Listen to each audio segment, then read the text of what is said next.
Hello everyone. सो आज का हमारा टॉपिक है class 9th chapter 6 that is tissue. तो लास्ट क्लास में टिश्यू क्या होते हैं, उसकी डिफरेंट टाइप्स क्या होती हैं, ये सब हम पढ़ चुके हैं।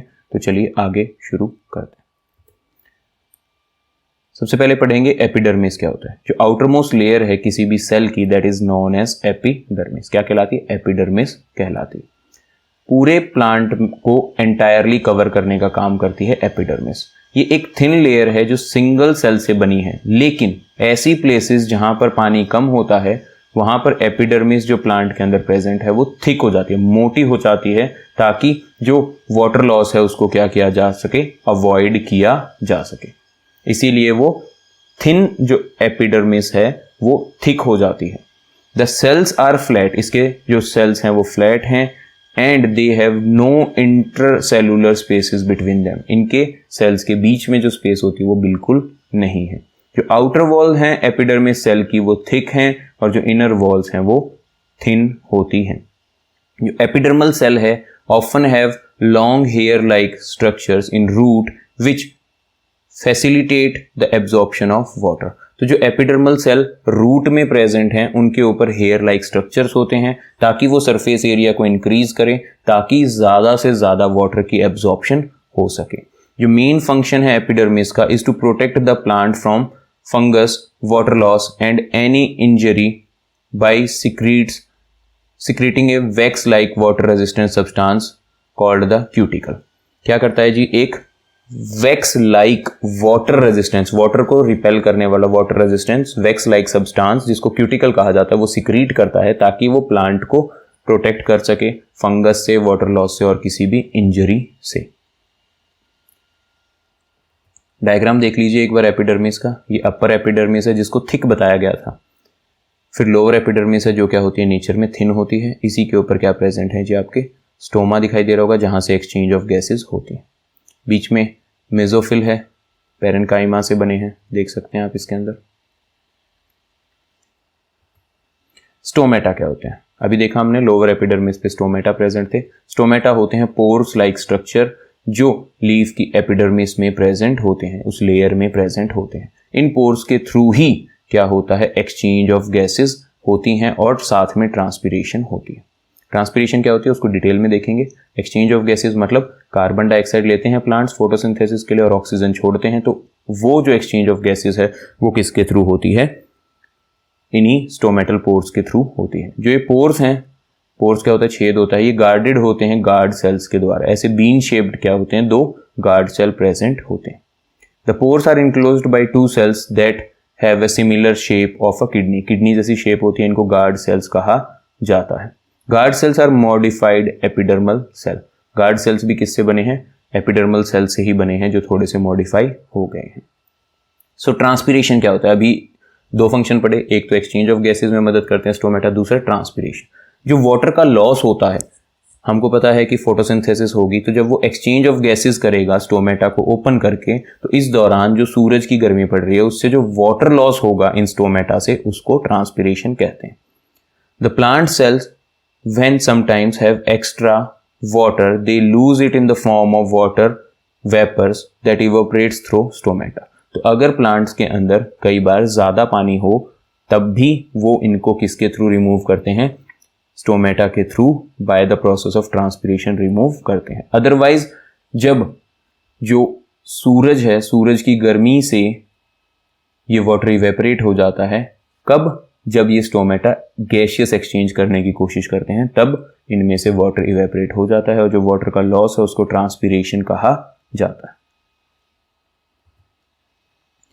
सो role of transpiration in plants. Plants के अंदर ट्रांसपिरेशन का क्या रोल होता है? पहला, exchange of gases.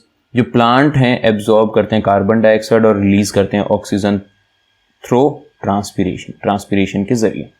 Prevent the plant from overheating. Transpiration से जो प्लांट है वो ओवरहीट नहीं होता है। जो लीफ हैं वो एब्जॉर्ब करती हैं सनलाइट को during the process of photosynthesis.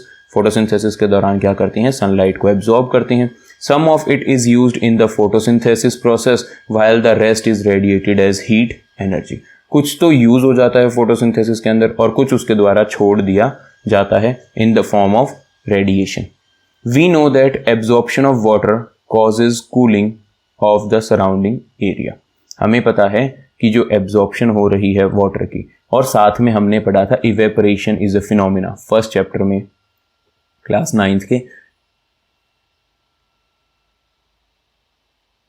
Evaporation क्या है जी? आपका एक फिनोमिना है जो कूलिंग इफेक्ट कॉज करता है। तो जब भी ट्रांसपीरेशन होगी, वो वाटर जो इवेपोरेट हुआ है वो सराउंडिंग हीट को एब्जॉर्ब करके इवेपोरेट हो जाएगा, तो जो लीव्स हैं वो कूल फील करेंगी। इस प्रकार जो प्लांट है वो ओवरहीट होने से बच जाते हैं।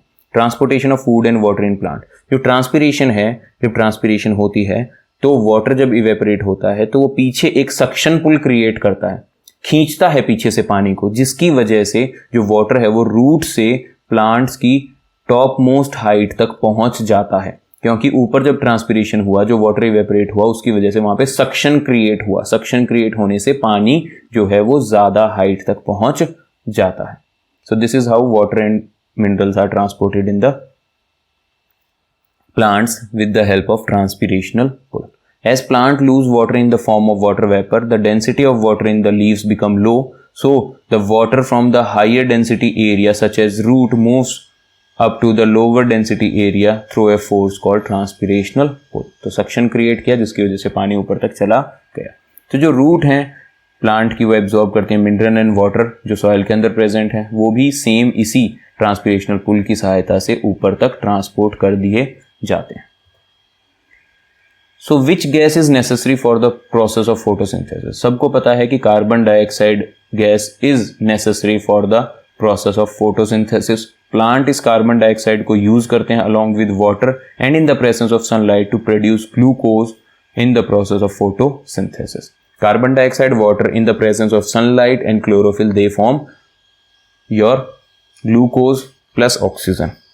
Plants take in carbon dioxide and release oxygen as a byproduct of the photosynthesis process। Plant carbon dioxide लेके ऑक्सीजन छोड़ते हैं, साथ में ग्लूकोज प्रोड्यूस होता है। So why do plants in desert areas have a waxy coating of cutin over them? हमने पढ़ा था कि जहां पर पानी की कमी होती है वहां पर जो एपिडर्मिस है वो थिक होती है। ऐसा क्यों होता है? क्यूटिन की लेयर क्यों होती है? वैक्सी लेयर क्यों प्रेजेंट होती है? तो जो एपिडर्मिस के सेल्स हैं प्लांट के अंदर जो डेजर्ट में पाए जाते हैं, उनके ऊपर एक वैक्सी कोटिंग होती है क्यूटिन की, जिसकी वजह से आपने क्यूटिकल पढ़ा होगा, सिमिलर चीज है जी, जिसकी वजह से जो वाटर का लॉस है वो प्रिवेंट हो जाता है प्लांट सरफेस के ऊपर से। तो वाटर का लॉस ही तो रोकना था क्योंकि डेजर्ट में पानी कम है, तो उस वाटर के लॉस को रोकने के लिए ही उसके ऊपर वो वैक्सी लेयर प्रेजेंट होती है। So why do branches of old trees are different from the stems of a new plant? तो आप लोगों ने जो ब्रांच देखी होंगी पुराने पेड़ों की, उनकी ब्रांच थोड़ी सी डिफरेंट होती है न्यू स्टेम से, न्यू प्लांट की स्टेम से डिफरेंट होती है। As the plant grows older, the meristematic cell starts covering the upper layer of the plant instead of the epidermis. तो जो मेरिस्टेमेटिक सेल हैं, जो डिवाइडिंग कैपेसिटी रखते हैं, वो धीरे धीरे क्या करते हैं, अपर लेयर पे कवर होते जाते हैं। इसकी वजह से जो आपके लेयर्स हैं वो काफी ज्यादा हो जाती हैं। So these are the dead cells that have no special function in the plant but to provide them rigidity. हमने पढ़ा था मैक्सिमम जो सेल्स होते हैं वो क्या होते हैं, डेड होते हैं, जो सपोर्ट करने का काम करते हैं ताकि प्लांट इरेक्ट रहे। They make the branches of the plants thick. और इन डेड सेल से जो प्लांट की ब्रांच है वो थिक, मोटी होती जाती है, जिसको हम कॉमनली क्या बोलते हैं, बार्क बोलते हैं, और the thick cork of the tree. ये कॉर्क याद कीजिए, हमने पिछले चैप्टर में पढ़ा था कि बार्क से कॉर्क निकलता है, और उस कॉर्क की स्टडी करके ही रॉबर्ट हुक ने सेल की डिस्कवरी की थी। सो जो बार्क है ट्री की, उसके अंदर सब्रिन नाम का एक सब्सटेंस प्रेजेंट होता है विच मेक इट्स वाटरप्रूफ, जो बार्क को वाटरप्रूफ बनाता है, and does not allow gaseous exchange. और यहाँ से कोई गैशियस एक्सचेंज नहीं होती है, ना कार्बन डाइऑक्साइड ली जाती है, ना ऑक्सीजन छोड़ी जाती है। जबकि यंग स्टेम्स के ऊपर भी स्टोमेटा प्रेजेंट होते हैं जो गैशियस एक्सचेंज करते हैं। So complex permanent tissue, simple permanent tissue हमने सारे पढ़ लिए हैं प्लांट्स के अंदर। अब कॉम्प्लेक्स परमानेंट टिश्यू, जो कॉम्प्लेक्स परमानेंट टिश्यू हैं वो किससे मिलके बने हैं, जाइलम और फ्लोएम से मिलके बने हैं। So complex permanent tissue comprise of different kinds of cell.